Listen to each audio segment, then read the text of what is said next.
Hello everyone, this is Shokora Zouheikyoku aka chocomint, and welcome back to our Let's Play of Celestia. In the last playthrough, we had made a breakthrough. Like, in the beginning we thought we were going to get through to Prince Sekheo, or at least we will just be friends. Not a part of his guy since he is dying, but it seems this time it'll be better. I mean, we got a kiss last time, you know. That's the fastest kiss I ever seen, so hopefully this time there will be more of a breakthrough than last time. My room is no comfort to me. You're just not used to having a physical form, Elena. I'm fine with that. I try to convince myself I'm okay, but it doesn't work in the slightest. The tears come before I realize, and there's nothing I can do about them as they drip from my eyes, sliding down my cheeks and into my ears. How could I have done this? To myself, to him, and why do I keep wanting more? Is it because I'm simply fond of him? Is it because of how I think he feels toward me? Or is it because I want to fall in love with him? I'll see him and figure it out then. That's what I need to do. And as I rest, I'm determined to make things change one way or another. I'll do it. I'll try and be with him, even if it hurts. I faced Sekheo in the garden with his eyes closed. Of course, my natural instinct is to draw closer to him. But following that instinct is easier said than done, especially with the way things ended last night.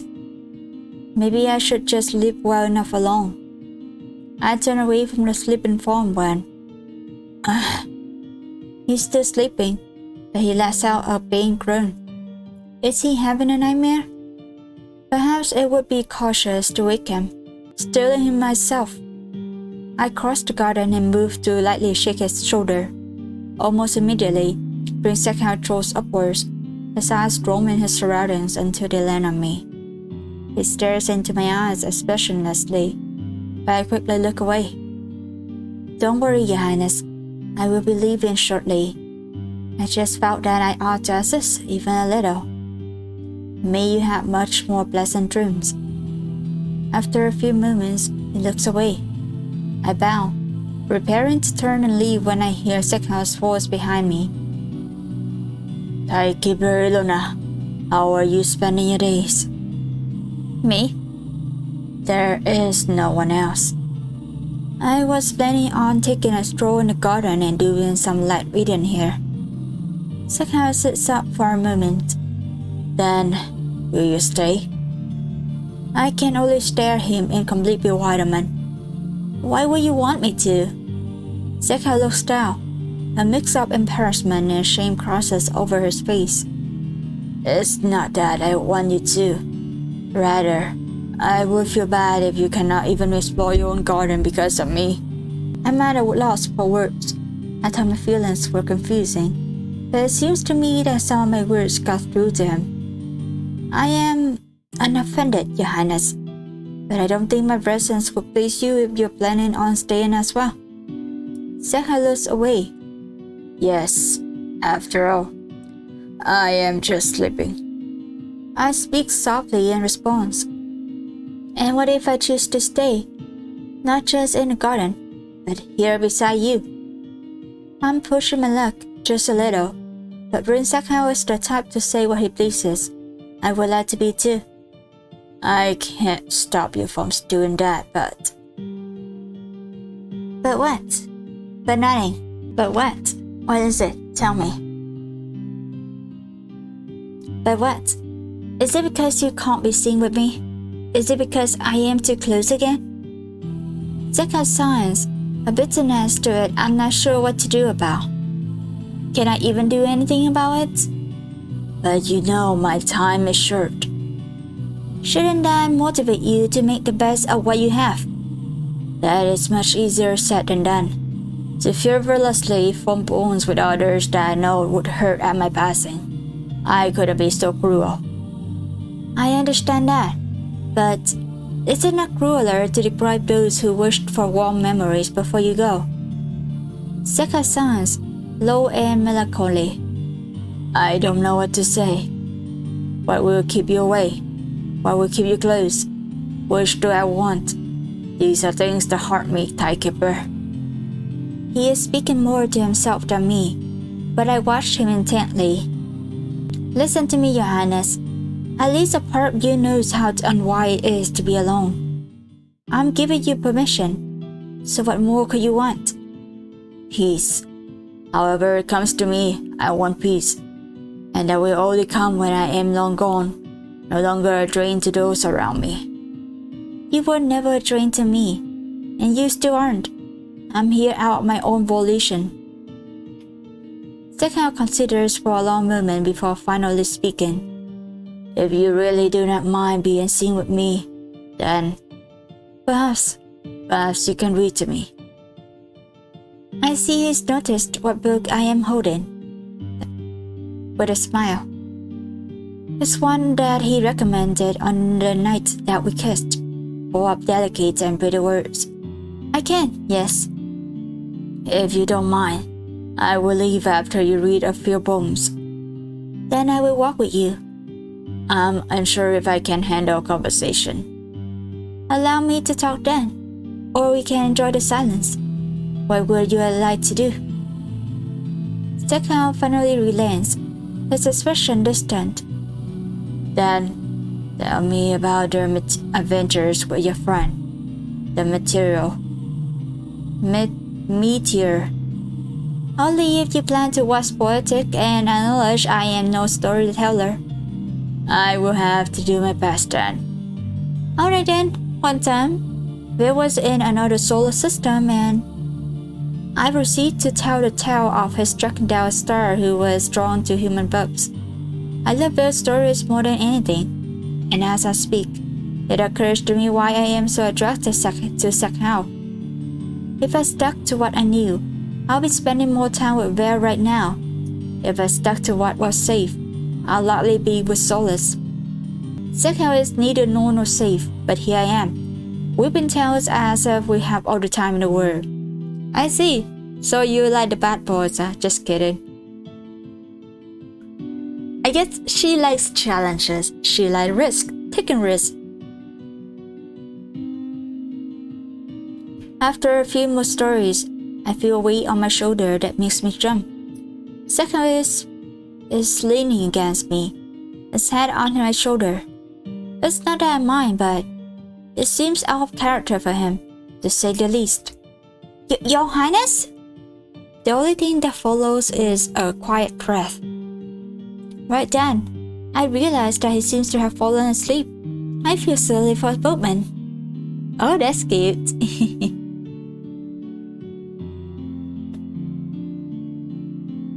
It's a little strange, a little uncomfortable, and very much human. I love it. I let him rest, touched that he would even trust me enough to relax against me. If only things could stay like this. I know this is impossible, but I still want more. I hope he's having happy dreams. I hope those dreams become something he can grasp onto. And deep in my heart, in a box of things I can only wish for, I hope that at least one of those dreams leads to me. I can't tell how much time has passed when he does wake up, largely because his sleepiness is contagious. Sekheo stirs, but I do not move, still trapped in the throat suppressed. I feel something stroke my hair out of my face as the weight disappears from my shoulder. You are such a fool. He says the words as I feel the weight of his hand stroking my hair lightly. I let my body fall toward him, head resting against his arm as he continues to gently touch my hair. But if I command you as such, then I am one even more so. I stare, then slowly open my eyes, sitting up slowly as if still trapped in sleep scraps. Unsurprisingly, Sekheo pulls his hand away as he looks at me. I open my eye and meet his gaze. Right then, I know that he knows I was awake. I know because when Sekheo looks at me, his gaze is filled with emotions I need time to decipher. Time I don't have. considering he looks away the moment we make eye contact. I am sorry, Gatekeeper Luna. Please don't be. Why? It is perfectly alright. It seems like it's just a drowsy sort of day. I smile at him, hoping it takes the weight out I'm offering, but his expression remains melancholy, distant. Even so, my behavior was inappropriate. He does not explain what he means, but I know. I will never forget those slow, steady hands. I wonder what expression he made as he did it. It's not about what I should feel. It's about what I do feel. Please, try and understand that. I'm afraid that's beyond a dying star's capabilities. How fortunate, then, that you are more than just a dying star. Sekheo doesn't reply. What is it? Sekheo stands, looking directly at me. I would like to be alone. As he walks away, a part of me wonders, what am I fighting for, anyway? Just to have a chance to change the life of a dying star? What can I even change? But then I think of Sekheo's hands, gentle in my hair. I refuse to give up. Can this really be so hopeless? Sekheo needs someone to fight for him. I refuse to give up. Ever since I became a Celestia, I've been rediscovering who I am as a person. Something that I know for a fact is, I am very stubborn. Sekheo may have given up on his life and happiness, but I will not. I get up to go back to my room. I have other things to worry about beyond him, like figuring out what to do with these weighty feelings in my chest. Dove, you gotta be kidding me. I really couldn't help myself. It's just what? Completely emotionally unavailable. Dying, clearly pushing you away for whatever reason. There are multiple reasons not to do this. I was going to say handsome. Yes, he is very handsome. Instead of laughing like I expect, Bell groans, throwing his hands up in the air. So you're going to go through something incredibly traumatizing and painful for the both of you? Because he's handsome. That was supposed to be a joke, but actually, I draw up, uncertain of how to word my thoughts so far. Seeing my hesitation, Bell signs. I'll hear you out. What were you going to say, Dove? He just draws me in a way I've never experienced before. And before you say it, yes, I know I'm not experienced, but that doesn't change how I feel. You have an option, to walk away. He's given it to you plenty of times, so why don't you? Because I want to love him. It's a selfish impulse, I'm aware. But if there's any chance he feels the same way I do, I look Bell straight in the eye. Then I'll take that chance. And even if he doesn't, I'll still want to be his friend. He shouldn't have to be so lonely in his final days. No one should. You got to stop the gushing from that bleeding heart of yours. Always so self-sacrificing and ready to save someone from the blight. Is that so wrong? Bell sounds before shaking his head. More like reckless, to both your heart and to his. But I have a feeling I can't stop you, so I'll just hope you two make it out right. Your support means the world to me, Bell. Thank you. I wasn't finished. I know one thing that might be able to help you, but you don't have much time to fight it. Really? What is it? Bell nods. Yep, I don't know much else, but if you go into town, you might be able to find something at the library. People document things, and you might be able to find something in the records. I'm not sure, but that's all I can really tell you. It's enough. I'll do that right away. Just don't hurt yourself, alright, Dove? Got it. Speaking of, I still need an animal nickname for you. Oh, for the love of the great cosmos. Please don't even try it. Bell is just fine. I laugh a little bit at that. Bell knows just how to comfort me. I don't think I even knew how much I needed this. Spending time with a dear friend makes my world a little brighter. And real support really does mean a lot to me. What better way to show it than to make fun of him a little bit? How about Crocodile? Please spare me. I do not spare him, and despite all limitations in time, we chat until it's time for him to leave. Finding myself in town again feels more tense than I expected, but I get to the library without much trouble. That's one less thing for me to worry about. There's a youthful-looking librarian with a bored look on his face, and I recognize him as one of the townspeople I've chatted with before. I don't have much time, so I need him to lead me in a specific direction. But I'm not sure mentioning Sekheo would do me much good. Lying isn't something I enjoy doing, that much is true. It just happens to be necessary for the situation. Hello. The librarian perks up. Gatekeeper, what can I help you with? I clear my throat and look at him with a slightly embarrassed expression. That should do it, right? This is really embarrassing to say, but I want to learn a bit about the Celestials of all. As you know, I'm very new to being a Celestial. The librarian hums in thought before looking through a large record book. After a few minutes of somewhat comfortable silence, he looks back at me. You see, there are two different sections you can look through. The first is the mythology section, and the second is the history section. Do I have time to look through both? You're welcome to, but we do close in an hour. Though of course, if you'd like to stay longer. I wouldn't want to take up more of your time. I'll simply, check out the books I need in both sections and do my best. And if there is anything I can do to help, let me know. Thank you. You are very kind. I walk toward one section, then toward another. It seems I have no idea what section to choose first. If I only have an hour, I'll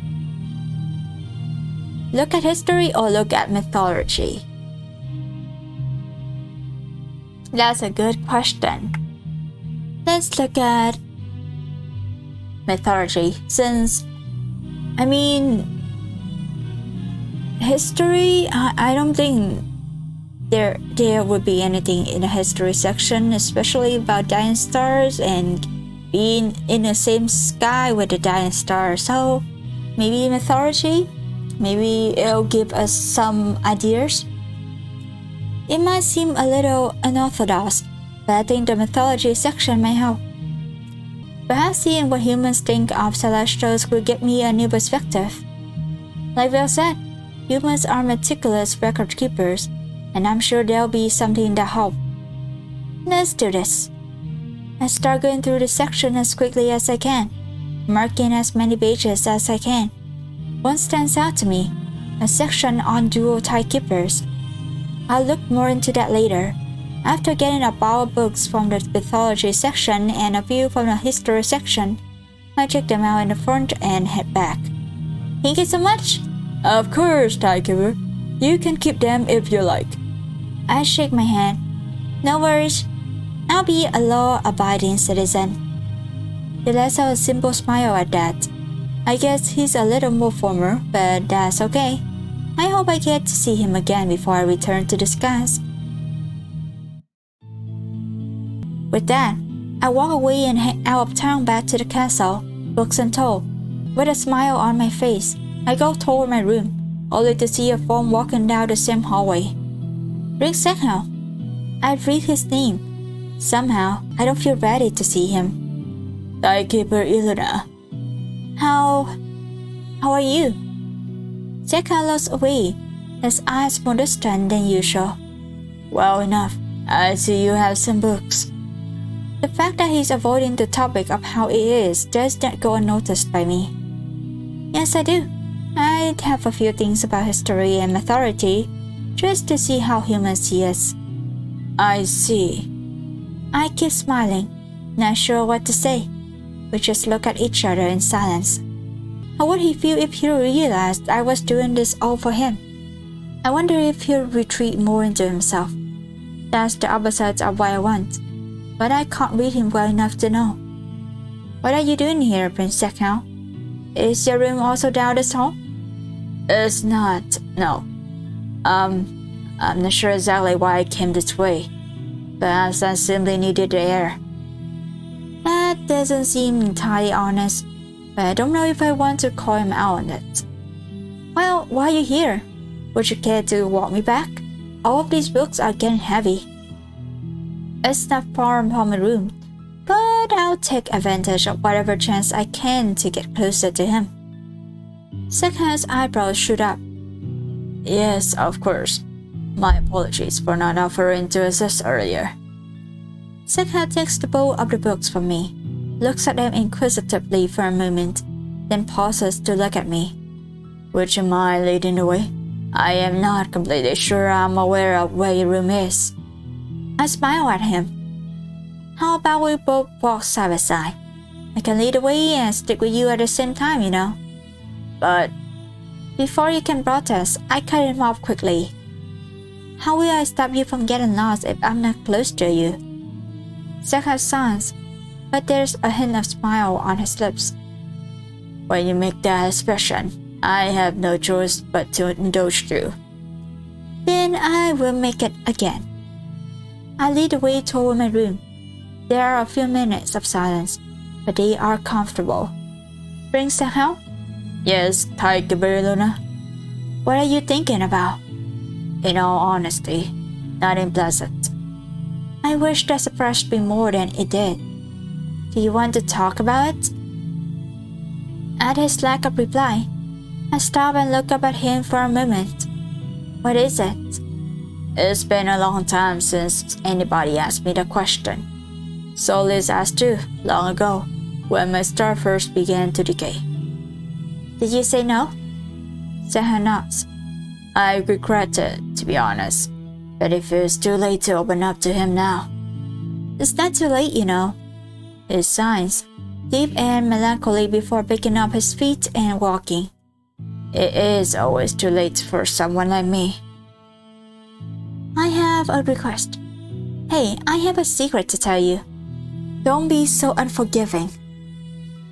I wish you would stop being so unforgiving towards yourself. That's impossible. It isn't. I understand the odds are against you, but that does not mean you can't make the best of things. That's rather optimistic. I wreck a smile. That was my goal. Sekheo sighs once more, but says nothing as we complete our walk to my room. I open my arms for him to return the books when I notice him staring at me silently. I wonder sometimes if you have the great gift. He murmurs it quietly enough for me to hear, but I don't reply, partially in the hopes that he explains himself. I'm rewarded for my silence with another sentence from him.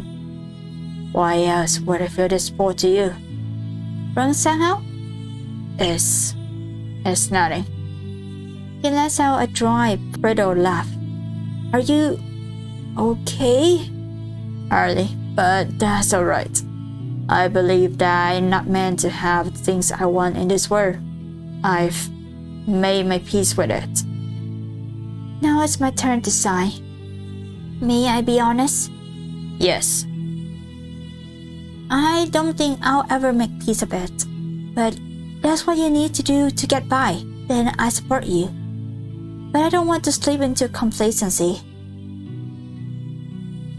In your word, am I complacent? I wouldn't call it that. I'll say this. You're doing what you need to survive in the moment, and I'm doing what I need so we both live. Prince Sekheo, I want you to leave. But I am afraid. Afraid? What are you afraid of? Losing everything again. Timekeeper, if I give you my heart, it will turn to dust in your hands. Isn't that frightening you? No. It frightens me more deeply than you can imagine. If I cannot have you, I cannot want you. I have no choice but to welcome death. You do have a choice, Your Highness. Even if it's for a moment, you can choose life. If you can't do it for yourself, do it for solace. If you can't do it for solace, then... And take a deep breath. Do it for me. You can have me, and that means you can want me as well. Even if it's just for a short time. I know I'm not much in the grand scheme of things, but I'm someone to hold on to. It sounds really romantic. In a sense. Or I could be, if you let me. Sekheo stares at me in bewilderment. Do you even understand what you're saying? We stop once again, and he fully turns to me, eyes wild with desperation and grief for what he hasn't lost yet. Will you stop assuming I don't? I put the books down on my floor, then return to him in the hall. I'm here, if you want me to be. So what do you want? I want... He can't bring himself to say it, but I already know because his eyes fall to my lips.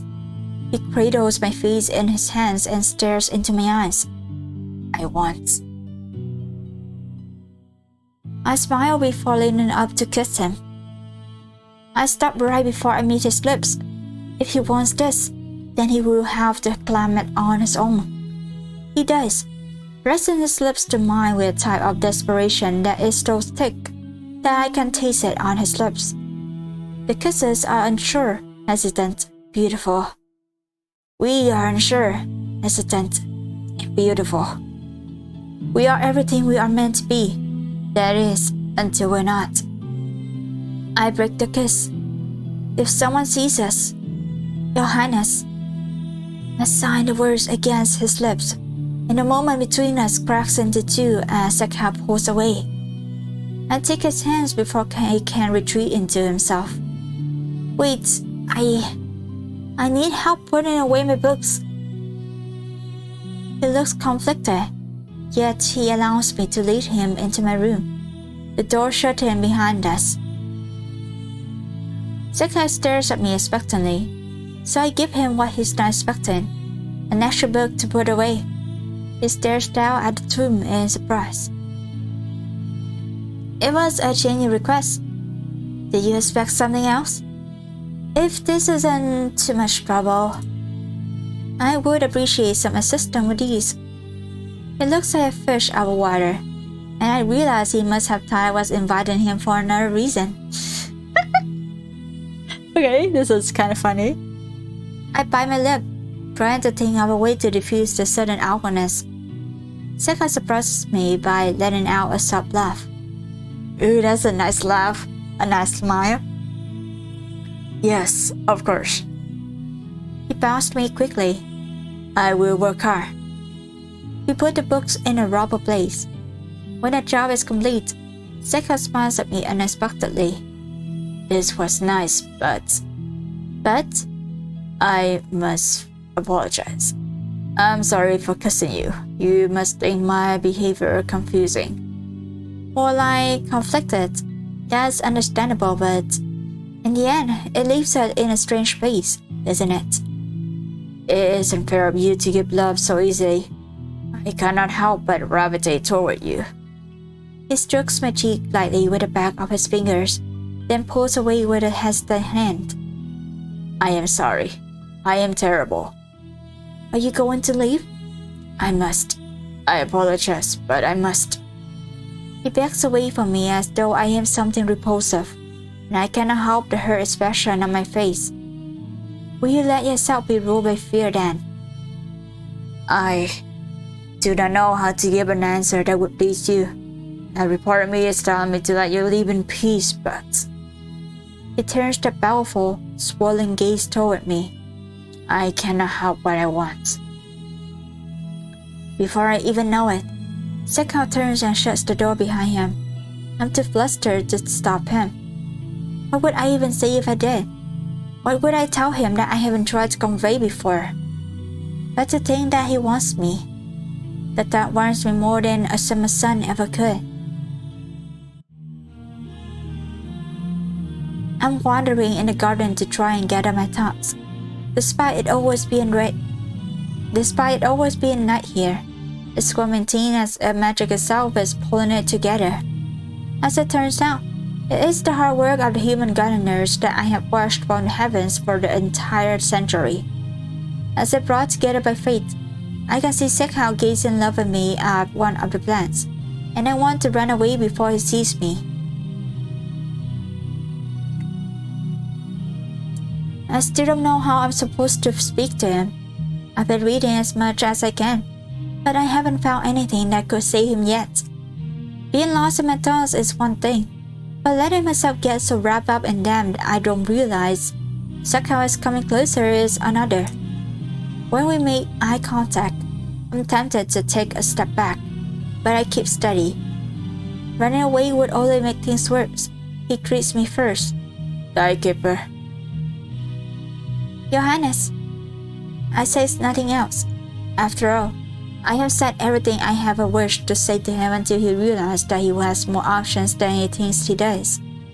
Would you like to talk? About what? Anything really. Talk to me about anything. That's broad, but it is something I can work with. I like to talk about something that isn't related to his impending demise, and my desperation to either save or comfort him.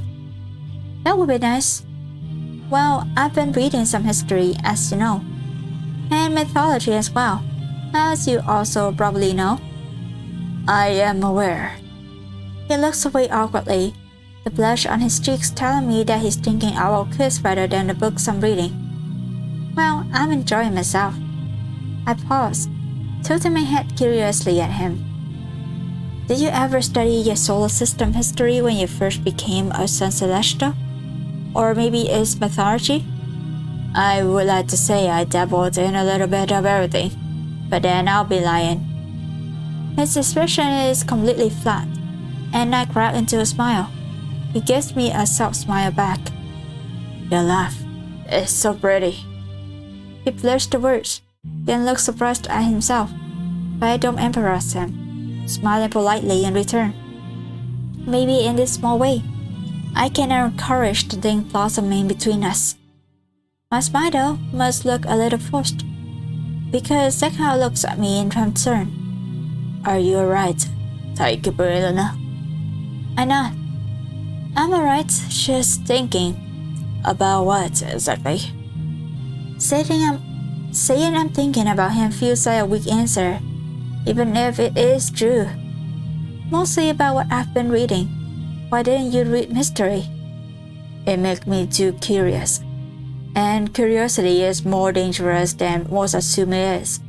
Humans can be a bloodthirsty group, and reading up the word was tiresome. I much prefer mythology. His look isn't exactly pointed, just tired. Still, he rarely volunteers the conversation topic so easily. What about mythology do you like? Second eyes light up. You know why? He throws out before looking down. I am not sure where to begin. How about at the beginning? I smile. A little teasingly. He looks at me, completely deadpan, and then smiles back. Don't act as though you can resist my wicked sense of humor. If anyone has a wicked sense of humor, I believe it would be me. I stare at him for a moment until his smile fades. What is it? He's never responded to my teasing before, not really. I smile belatedly in earnest. Nothing. I was just, thinking. Sure, if you insist. I think I will insist this time. I gasp and mock her before placing my right hand over my heart. You wouldn't. You're digging yourself into a... Rinsing has surprised me by drawing off. His expression suddenly somber. Never mind. I shouldn't be so rude to you. I don't mind. Maybe you should mind. You deserve respect. And you deserve to get let loose a little. I don't mind a little teasing, as long as it's from the right place. And what place would it be? A place of love sounds corny and too much, but a place of light seems to look warm and romantically strange. Who knew that when one liked someone, one could never find the right words to say to them. A place of kindness, a place of fondness. It would be for a place of fondness. At least that's what I think. But why fondness? Regardless of intentions, you can hurt someone with your words and actions. We're both aware of that much. But if something, like teasing, comes from a place of fondness, I am in touch, trying to find the right words. Let's say it's easier to tell what's truly meant to be hurtful and what isn't. I would never wish to harm you. Then I suppose you have to get to know me. To my surprise, Sekheo smiles at me. Lately I've been thinking about doing that. Oh, that's new to me, but out of fear of him backtracking, I say nothing in reply. I look at him, clearly a little puzzled. He does not elaborate. The desire to talk to him more outweighs any potential awkwardness in the change of topic. That's more than okay with me. So, why is it that you like mythology again? We've gotten sidetracked and the people are waiting. Be able win. Me? He smiles faintly. I'll tell you now, though it's a bit of an embarrassing story. How so? You'll understand after I tell you. Just promise me one thing. What is it? Tell Solus nothing about any of this. Got it. Sekheo sounds in relief. He's clearly satisfied with my answer, even in its uncertainty. It all started with him. Some foolish thing he said, he told me. He looks away from me, but I catch his eyes once again by tilting my head. What did he tell you?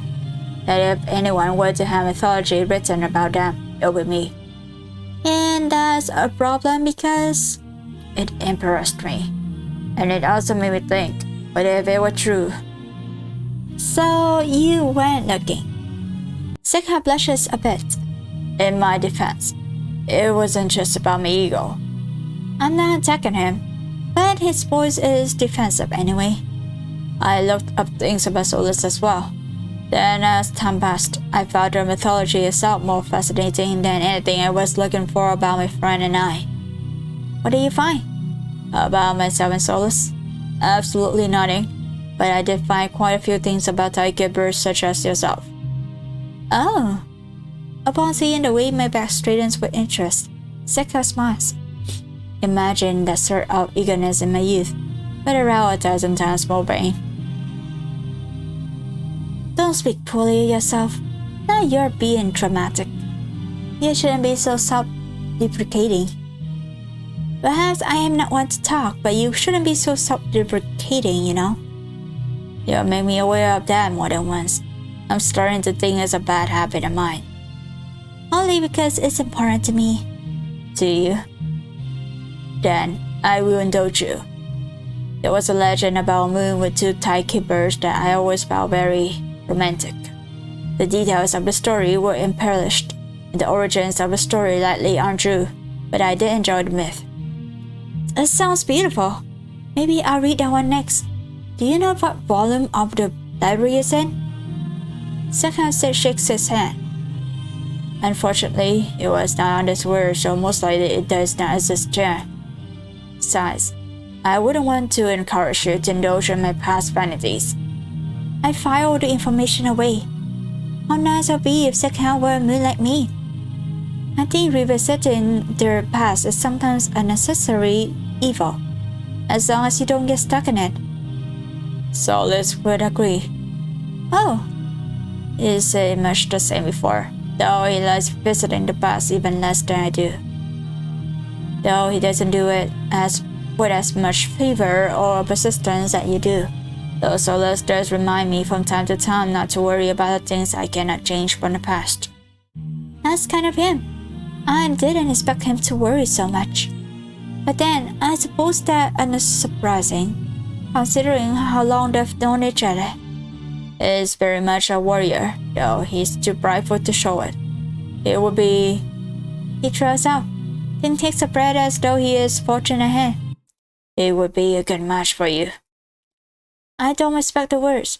He squeezed me so tightly around the throat that it feels as though I will never be able to speak again. I tried to reply, but it takes more than one try. You should know how I feel by now. I do, but we both know that I can't help you. Not realistically.